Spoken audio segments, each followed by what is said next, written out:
back in Las Vegas with Pierre Calamusa. Our Team Winamax Pro has never been so close to his first final table of the World Series of Poker. There are only 8 players left in this $5,000 six-max tournament. Pierre will be using his 40 big blind stack to his advantage and a large amount of confidence, which hasn't stopped growing since the event kicked off 2 days ago. Careful though, we're watching our Team Pro take on one of the toughest events of the year, with some of the best MTT players in the world sitting in front of him, starting with Joe Cada, the 2009 world champion with 4 bracelets. Come on, Pierre, stay focused.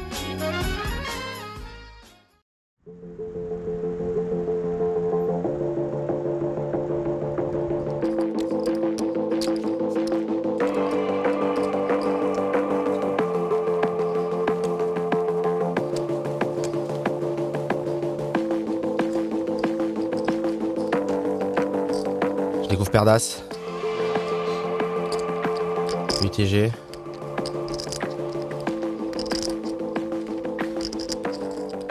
Et Barry fait quelque chose. Barry qui paye.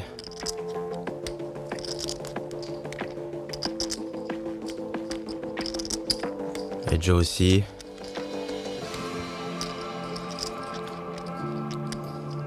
Ok, 4-5-5. Rainbow, c'est un board où je devrais beaucoup ces bêtes parce que mes adversaires ont beaucoup manqué le flop. Mais là, avec paire d'as, je vais essayer de leur laisser toucher quelque chose. Ce check a aussi le double bénéfice de ne pas me faire perdre mon tapis si Joe Cada a touché trip 5.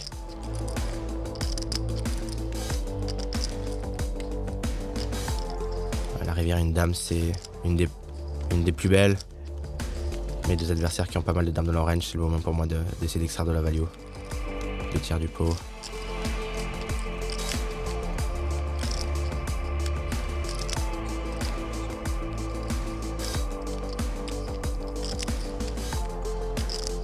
Avec mon stack, mes adversaires m'auraient très souvent 3 bêtes paire de 8 et mieux, du coup j'avais pas vraiment beaucoup de mains sur lesquelles extraire 3 barrels de value. De mon check au flop et au turn.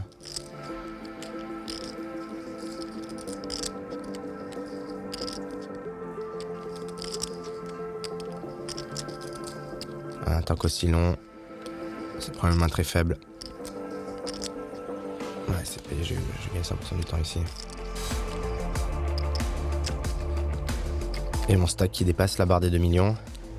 Un peu plus de 40 blindes, c'est incroyable de voir à quel point le style hyper agressif paye sur ce 4-ended. Beaucoup de reshove, beaucoup d'open shove. Et finalement, sans trop s'en rendre compte, mon stack qui a grimpé en flèche.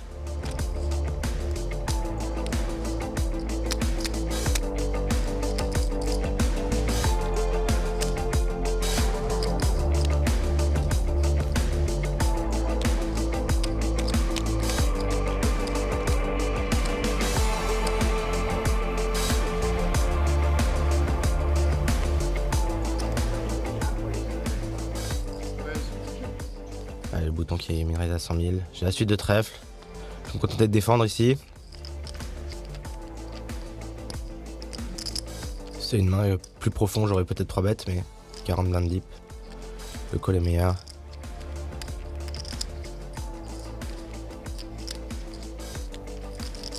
Mon adversaire qui s'est bête. Bon, la moitié du pot, ma main est beaucoup trop forte pour passer. Ace high est relativement souvent devant et j'ai des backdoor trèfle, une overcard. La turn est un 8 qui me donne de la showdown value. Maintenant je bois les petites paires. La river est un 10. Je pense pas que mon adversaire ait énormément de valets, à part expressément As-Valet, Valet 8 et Valet 9. Simplement parce que ce sont des valets qui ont de la showdown value et qui n'ont pas besoin de bluffer. Les autres valets, s'il avait une main comme Valet 5 de carreau, des mains comme ça auraient envie de barrer leur gutshot. Roi Valet aussi, puisque c'est un draw vers les nuts, absolu. Et voilà, c'est bien ce que je pensais. Mon adversaire qui a simplement Tourner As-Roi en bluff. Là encore, j'avais un des meilleurs bluff catchers, je pense, puisque je bloquais As-Valet et Valet 8, qui sont ses principales valets qui jouent en CB'tant le flop et en checkant le turn.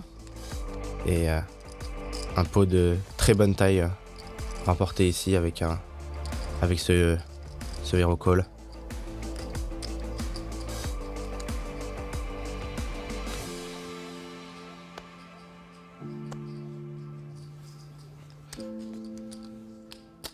Joe, open le bouton, j'ai perdu 6 small blind. On est très très profond contre Jokada, j'ai pas envie de 3-bet cette main là. C'est une main qui, si je suis call, joue assez mal dans les pots 3-bet.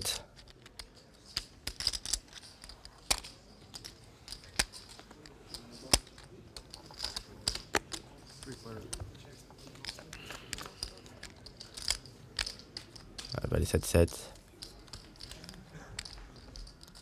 Tout le monde check. Tiens, une dame, j'ai plus rien à faire dans ce coup, je vais simplement essayer d'amener ma main en showdown.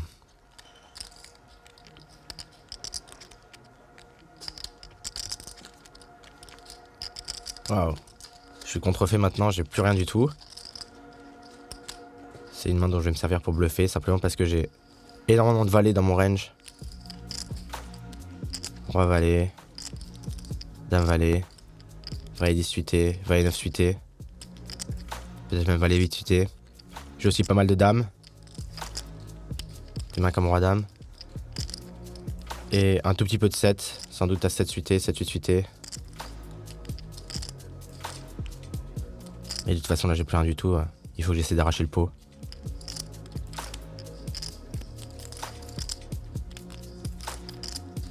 J'ai pas mal de mains légitimes que je peux représenter. Voilà, bon, tout le monde snap fold, c'est super. Allez, on montre la main. Pour le rail français derrière. Qui n'est pas encore en folie. Ah, que c'est bon de stacker les jetons comme ça. Sur un tournoi aussi gros.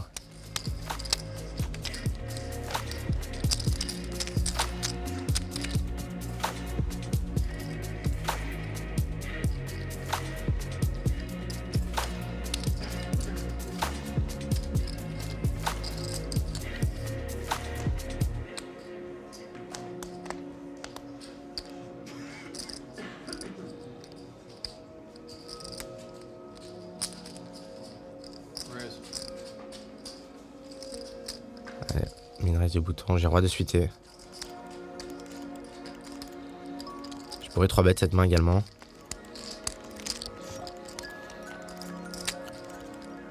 Mais ici avec... J'ai décidé de plutôt jouer post-flop.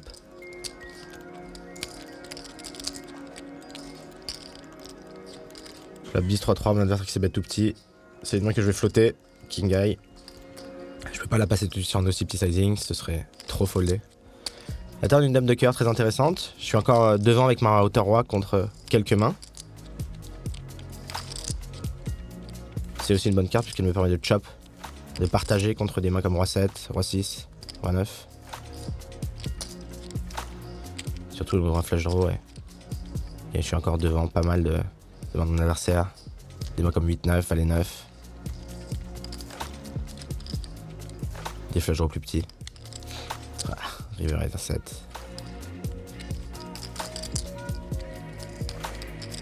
Là, ma main qui s'est transformée d'un coup. Hein. On a un très mauvais bluff catcher. J'ai quand même des 10 dans mon range, des 3 que j'ai slow play. Quelques dames.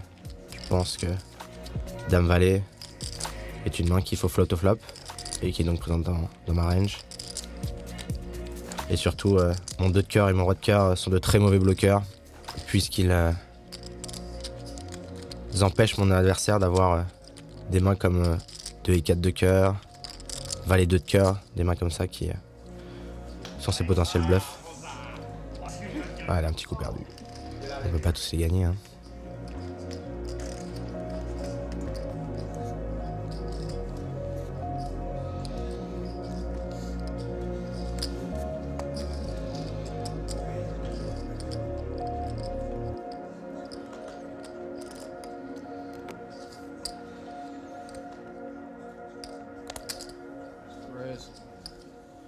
Allez, situation récurrente, open du bouton, je défends paire de 3.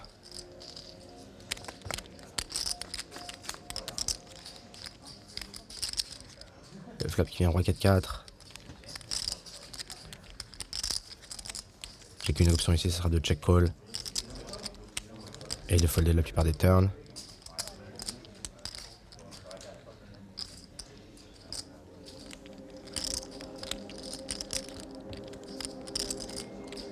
Voilà, c'est une des pires cartes.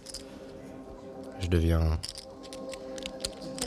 ici dans le bas, l'ultra bas de mon range. La river une dame. La question est, est-ce que je dois tourner cette main en bluff? J'ai sans doute fait une erreur ici, aïe aïe aïe. J'avais quand même une des pires mains possibles, j'ai beaucoup de ace-high qui ont flotte le flop. J'ai beaucoup de rois dans mon range que je peux potentiellement value bet. Il aurait fallu que je fasse peut-être une mise pour justement lui faire passer des mains comme ça. Des mains comme des paires intermédiaires. Et peut-être des mains comme dame valet, dame 10. Toutes ces dames qui ont touché la rivière et qui me battent maintenant. Alright, players in the main event, we're going up. 300, 500 with a 500 big blind ante. 300 small blind, 500 big blind. Mais 2.5. Mais putain, si jamais y a pas de busto, prochain level, ça va être chaud. Bah, l'average il sera tout petit quoi. 35 millions. Bah rien. Ça fait longtemps qu'il n'y a pas eu de joueurs éliminés et du coup l'average qui baisse. C'est plutôt une bonne nouvelle pour moi. Puisque ça va favoriser l'agressivité.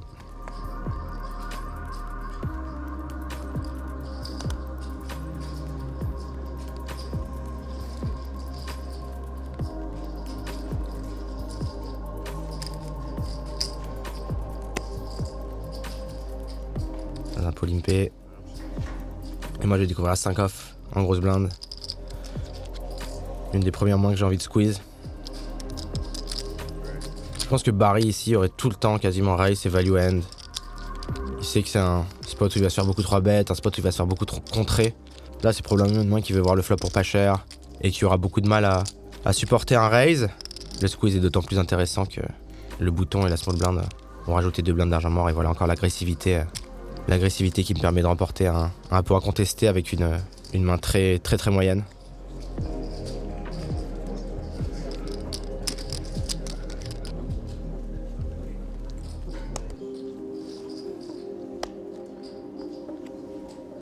Allez, je découvre paire de 7 au bouton. Une main très forte bien entendu.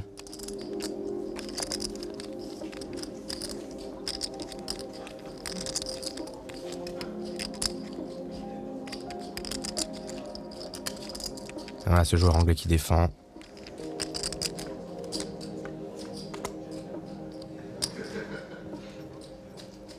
Valet 8-10. Tout à trèfle, une main que je vais gaiement checker back. Une main qui a de la showdown value et qui n'a pas besoin de protection. Oh, straight flush!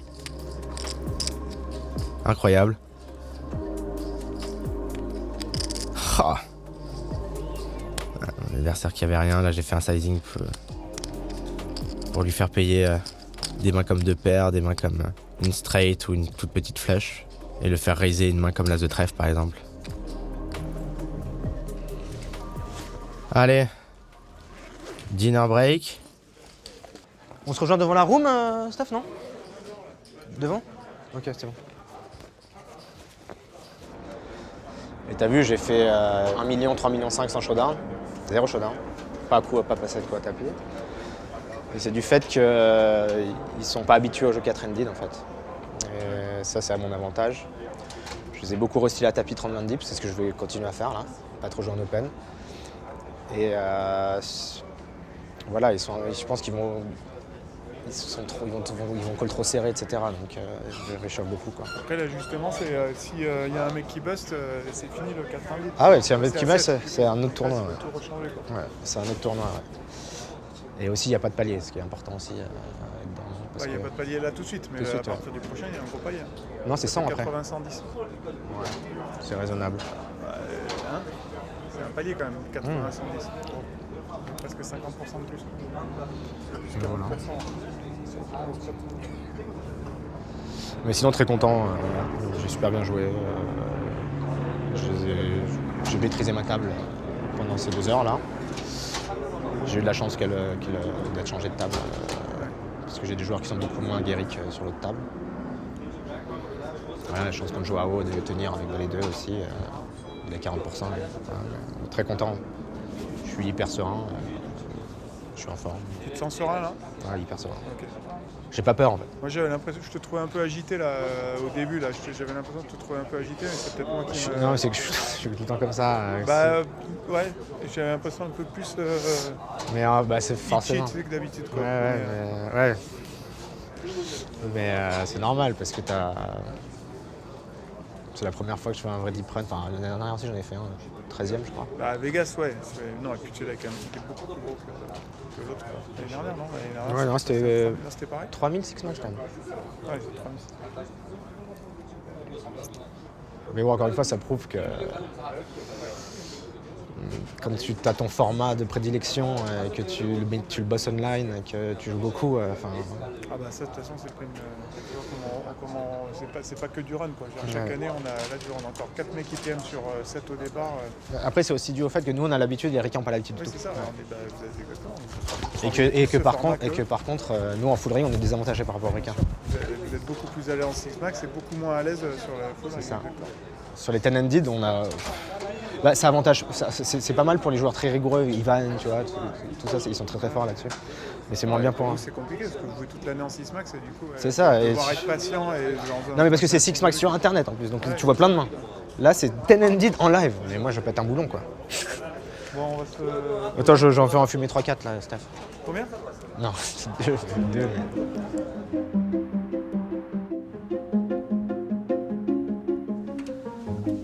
Allez là. Allez, de retour à la room, après ce petit débrief avec Steph. Très content de la stratégie que j'ai appliquée, c'est-à-dire très agressif quand les stacks effectifs sont de moins de 30 blindes et garder les pots petits quand les joueurs plus profonds.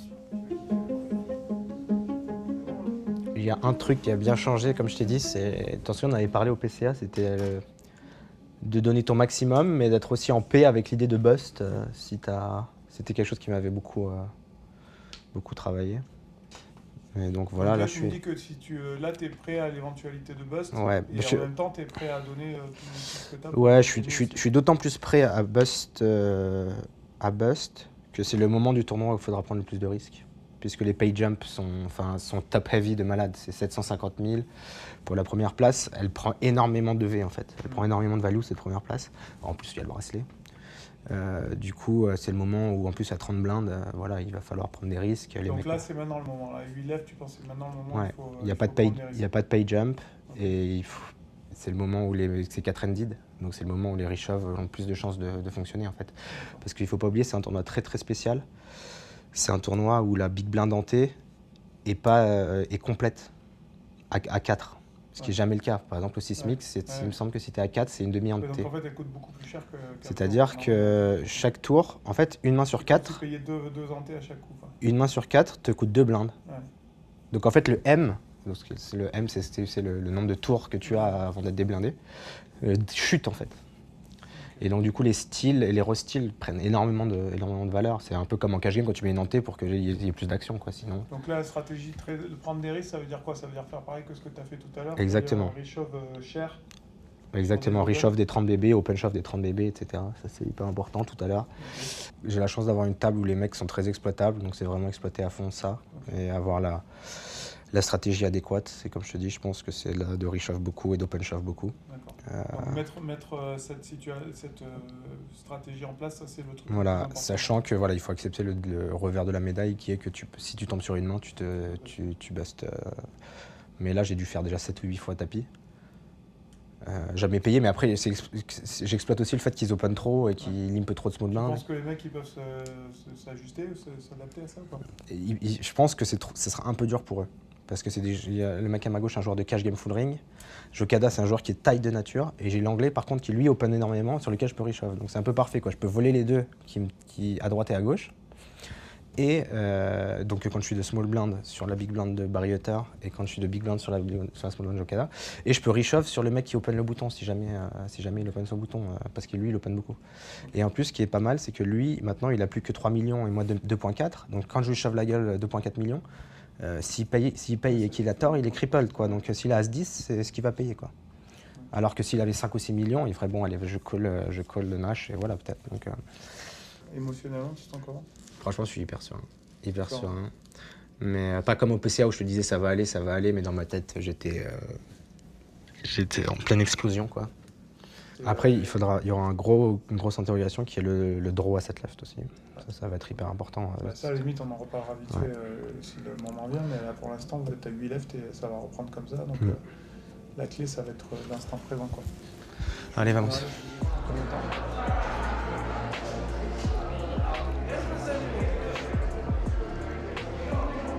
Allez, de retour.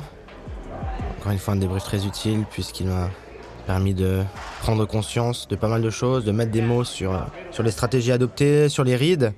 Des reads qui parfois peuvent bouger, par exemple comme celui sur Barry Hutter, l'américain juste à ma gauche.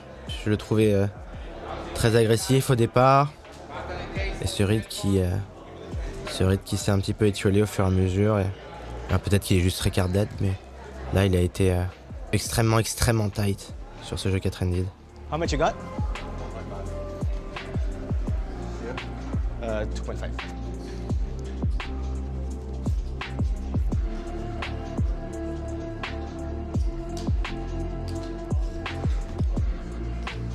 Un petit bisou sur le crâne de Joao. You know Laurent Blanc and Fabien Barthez? How they become world champion? Before every game. Laurent Blanc et Fabien Barthez, le petit bisou sur le crâne, la classique. 5, 6, 7, 8, 9, 1 million. Ok. 5, 6, 7, 8, 1 million. 10 chips for him. C'est vrai que dans le Team Winamax, on est assez bien doté en chauve. Et Ivan Dera en prendra bientôt le chemin. Il se dit que ça porterait chance. All right, welcome back, players. We're coming back to a 40,000 small blind, 80,000 big blind, 80,000 big blind. Any dealer, please shuffle up the deal. Allez, let's go!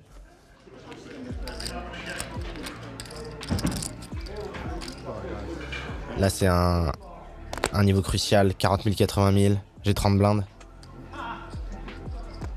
Jockey open, je découvre 9-18 au bouton. Je vais 3-bet cette main-là.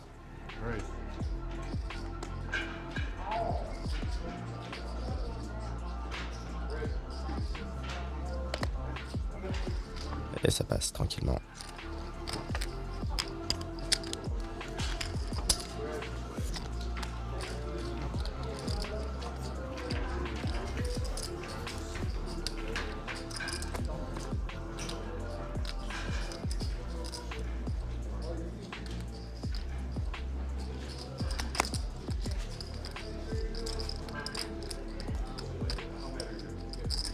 Joe qui limp sur le land. Je check à 6 de trèfle. C'est une main que j'aurais pu relancer également.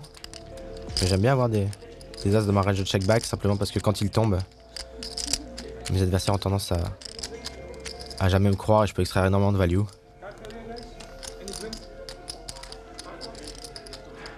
Ouais, c'est le cas ici. Une main qui est extrêmement forte et très bien déguisée. Terme de carreau, une des meilleures. Joe qui check maintenant. J'ai quasiment tout le temps la meilleure main et j'ai énormément de bluff dans mon range.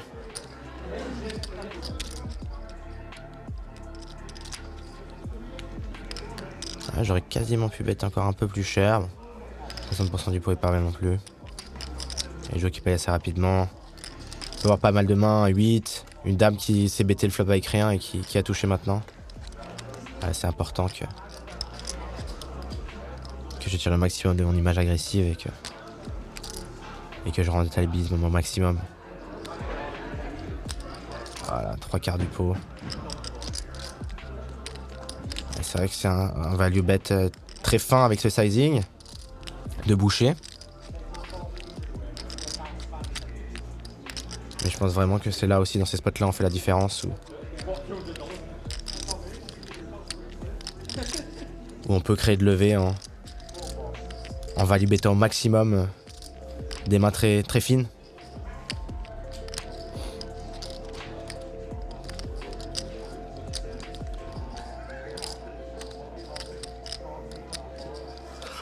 Il a l'air d'avoir une décision difficile. Il a déjà call muck pas mal de fois contre moi. Mais j'ai toujours cette espèce d'impression que les Américains, dès qu'il y a des miss draw, ici le tirage cœur, 6-7, 6-9, 4 et 7 peut-être, ont tendance à toujours me mettre là-dessus. Ce qui m'incite d'autant plus à miser en value avec des mains très, très fines. Allez, c'est payé. Et ça gagne. Un pot qui est extrêmement important, qui me fait passer encore un bloc, un stack de 4 millions maintenant. C'est absolument génial.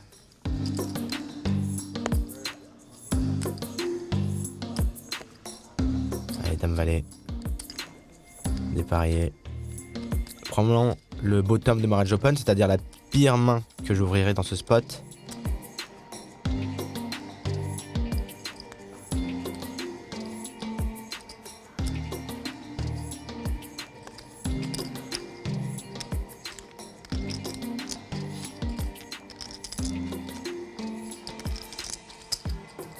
Et Joe qui défend sa grosse blinde.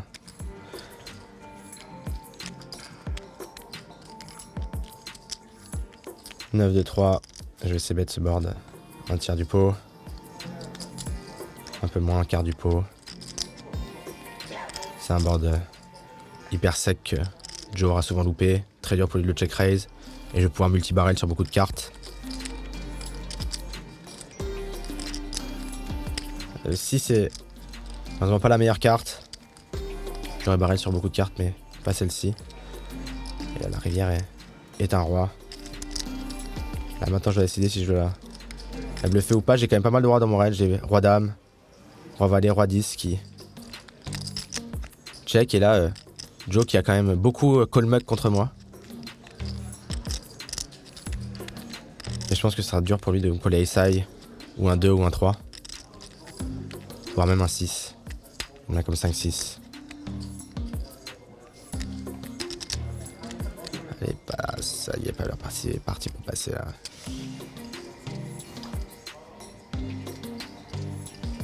Allez, t'as call muck 7 fois contre moi.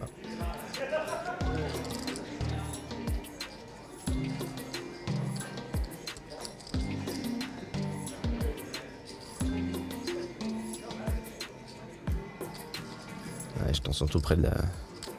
Ah. Allez, passe ton 3. What do you have?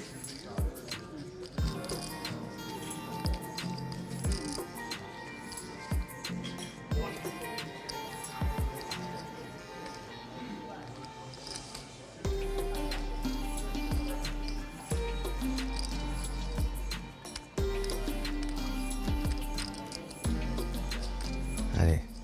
Allez, j'ai roi 10, dis-toi que j'ai... Ouais, allez. Ça passe. Ah, Joe qui prend vraiment toutes les mauvaises décisions contre moi, ça fait plaisir. Il doit beaucoup de V aux Français. On n'oublie pas que c'est l'homme qui a infligé le bad beat le plus coûteux de l'histoire à un Français. On se souvient de l'histoire d'Antoine Saout et de Joe Cada à 3 joueurs restants sur le main event où il avait gagné paire de contre paire de dames.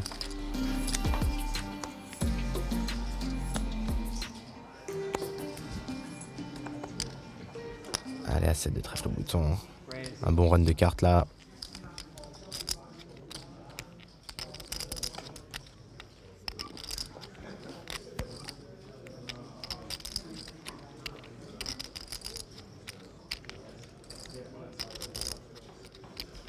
Barry qui commence à comprendre qu'il a intérêt à stall, puisque le 4 n'est pas son jeu le plus fort.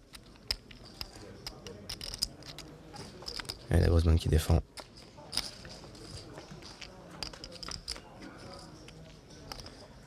Le flop vient de 6-4. C'est un flop que je vais check back. À la turn, on est à 2, c'est intéressant. Mon adversaire qui a très peu de 2 dans son range. Moi qui en ai quelques-uns. Si mon adversaire check, je vais checker back, mais s'il est mis, je pense que je vais profiter de ma main pour mettre le maximum de pression sur mon adversaire. C'est vrai que je bloque As-2 qui est une de ses principales combinaisons de 2. Et voilà, ça passe. Parfait. Voilà, toujours quand j'ai le choix entre l'option la plus passive et l'option la plus agressive, dans des pots qui commencent à être conséquents, choisir l'option agressive. Et toujours dans les petits pots, prendre l'option la plus passive.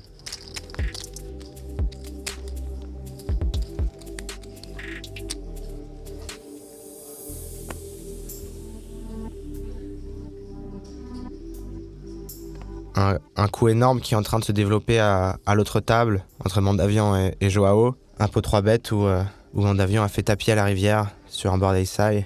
Et là, Joao qui est en train de réfléchir depuis quasiment 10 minutes. Ça a plutôt du bon pour moi, puisque je peux appliquer un maximum de pression. Et d'ailleurs, Barry, qui demande très souvent au floor de passer en main par main, puisque lui a un stack moyen et qu'il se prend de plein fouet l'agressivité des autres joueurs. Un coup à l'autre table qui définira beaucoup aussi qui sera le favori pour la table finale, entre 2 joueurs réguliers d'expérience, 2 top reg comme on dit, Joao et Mandavian. Et j'ai vraiment le sentiment que si Joao prend la bonne décision ici, si Joao fait un hero call avec une main qui a l'air marginale étant donné le temps qu'il prend, et qu'il gagne, ça fera de lui le grandissime favori de la future table finale. Ça lui donnera une confiance absolument monstrueuse.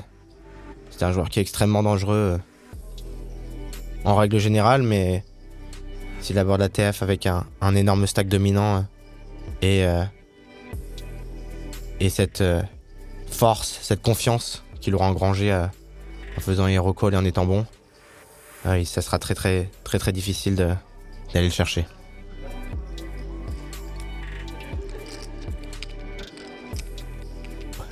Waouh, Joao qui a hero call. Effectivement, il avait un bluff catcher très marginal avec paire de rois sur un board ace-high avec une flush qui est rentrée. Il a fait un call absolument extraordinaire et là tous les joueurs qui sont un petit peu abasourdis par ce hero call de classe mondiale. Dans ma tête, je peux pas m'empêcher de penser que ça va être Joao le grandissime favori de cette table finale et qu'il va vraiment être très très fort, prendre une partition absolument parfaite pour pouvoir aller le chercher en table finale. Ok, Barry là qui est en PLS parce que Joao a mis plus de 10 minutes pour prendre une décision.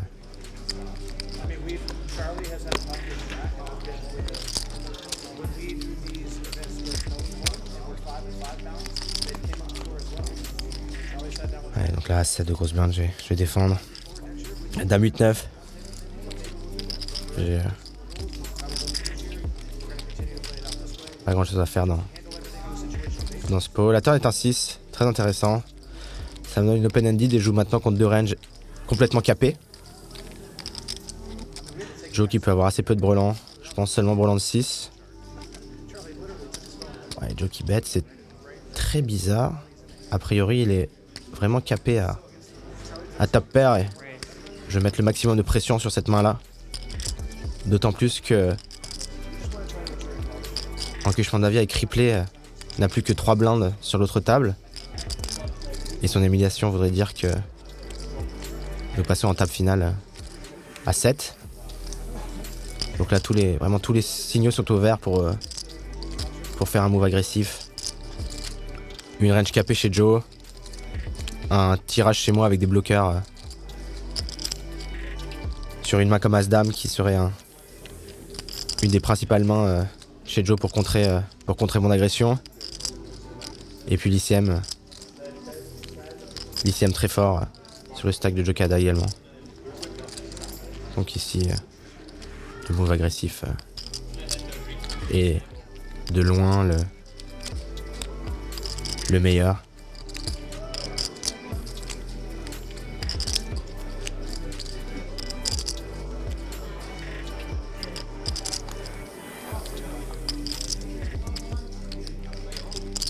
Cada qui est assez face-up sur une main comme roi-dame.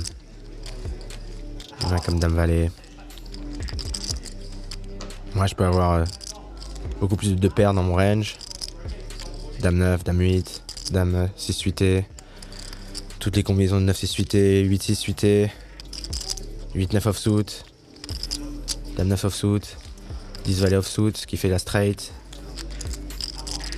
Probablement aussi 7 10 offsuit, qui est une straight aussi, 5 7 suité. C'est autant d'armes sur lesquelles m'appuyer pour mettre le doute dans l'esprit de mon adversaire. Maintenant, il n'y a plus qu'à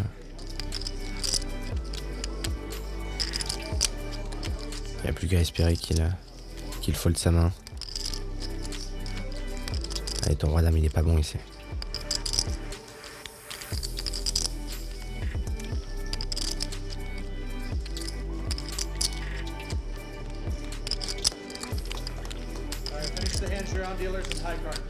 Ah là, super. Mon avis qui a été éliminé. On va se retrouver à 7 en table finale. Je pense que dans l'esprit de mon adversaire, ça va plutôt l'inciter à folder. À se dire, bon bah. Si je fold, j'ai encore 2,3 millions de jetons et un stack tout à fait jouable. Même un peu plus. Alors que si je fais tapis ou si ça part si tout part à la rivière, je peux éventuellement buster. Parfait, c'est toute cette agitation qui joue plutôt en ma faveur. Et allez, ça passe.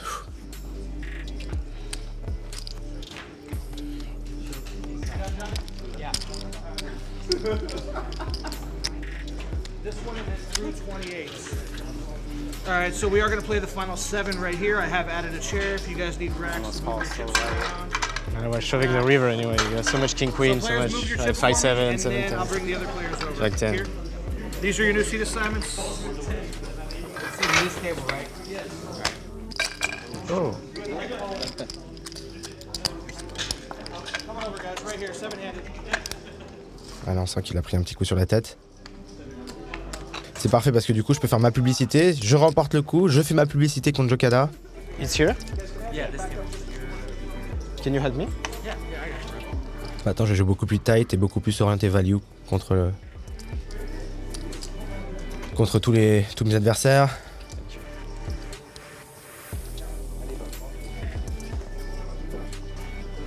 Je vais te dire. Allez, changement de site, j'espère qu'il me portera bonheur. 7-handed final.